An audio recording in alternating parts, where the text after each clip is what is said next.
साथियों, हमें बीते कई दिनों से ये खबर सुनने को मिल रही है कि इजराइल ने सीरिया के ऊपर हमला बोल दिया है।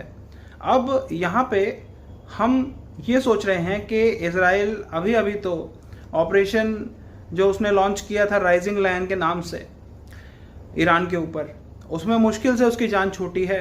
मुश्किल से ऑपरेशन ट्रू प्रॉमिस 3 के तहत जो ईरान ने हमला किया था इजराइल के ऊपर पलटवार करते हुए, फिर उसके बाद ऑपरेशन जो मिडनाइट हैमर यूएसए ने लॉन्च किया था ईरान के ऊपर, उसके बंकर बस्टर बॉम्ब्स उसके ऊपर छोड़े थे और जो फोर्डो की फैसिलिटी खास तौर पे जो एक पहाड़ी के नीचे थी उसको नष्ट करने के उद्देश्य से, उसके जवाब में भी ईरान चुप नहीं बैठा और ईरान ने उसके बाद ऑपरेशन बेशर्त फतह के तहत यूएसए का सेंट्रल कमांड का जो हेडक्वार्टर था कतार में अल उदैद एयरबेस, वहाँ पे अटैक किया। तो अब इसके बाद इजराइल जो है वो अपनी जान बचा रहा था, अपनी खैर बना रहा था कि किसी तरह से ईरान से वो छूटा है। अब ऐसे में वो सीरिया के ऊपर हमला क्यों बोल रहा है?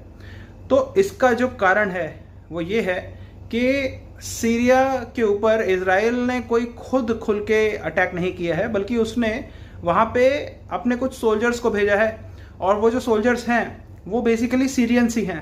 अब आप सोच रहे होंगे कि सीरियंस जो हैं वो इजराइल की फोर्स में कैसे काम कर रहे हैं। तो यहाँ पे ड्रूज, हम माइनॉरिटी की बात कर रहे हैं जो कि एक शिया माइनॉरिटी है, उन्होंने अपना एक रिलीजन बना लिया है ड्रूज। तो अब ये जो ड्रूज हैं और बेडोइंस हैं, इनके बीच में एक एथनिक कन्फ्लिक्ट चल रहा है सीरिया में।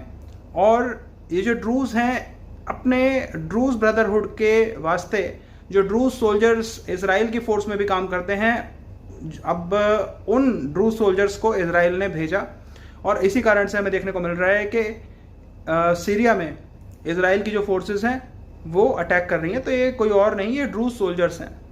अब ये ड्रूज सोल्जर्स हैं, ये इजराइल की सेना में कब से काम कर रहे हैं? ये 1967 से जो इजराइल ने गोलन हाइट्स को अपने कब्जे में ले लिया था और कहा था कि ये उनकी sovereignty, unity, territorial integrity, national interest, power, security, उसके लिए इम्पॉर्टेंट है, ताकि जो कन्फ्लिक्ट चल रहे हैं, जो डिस्टर्बेंसेस हैं, जो खतरे हैं सीरिया के वॉलेटाइल रीजन के, वो इजराइल में ना आ जाएं। तो इसलिए एक बफर जोन उन्होंने बनाने की कोशिश करी। ग्रीन लाइन जो है उसको उन्होंने मानने से मना कर दिया, जो कि बाउंड्री है इजराइल और सीरिया के बीच में। तो 1967 से ही गोलन हाइट्स इजराइल के कब्जे में है और वहाँ पे रहने वाले ड्रूज जो हैं वो एक तरह से इजराइल के ही हो गए। तो उनको अलाउ कर दिया कि आप जाओ सीरिया में और अपनी ड्रूज जो भाई बंधु हैं, जो बेडोइन के साथ उनका चल रहा है मुकाबला, तो उसमें उनकी मदद करो। अब इसमें अहमद अल शरा जो हैं, जो कि डी फैक्टो प्रेसिडेंट हैं, उनकी सुन्नी जो मिलिट्री है वो भी इसमें बीच बचाव कर रही है, लेकिन समझ कुछ नहीं आ रहा है कि होगा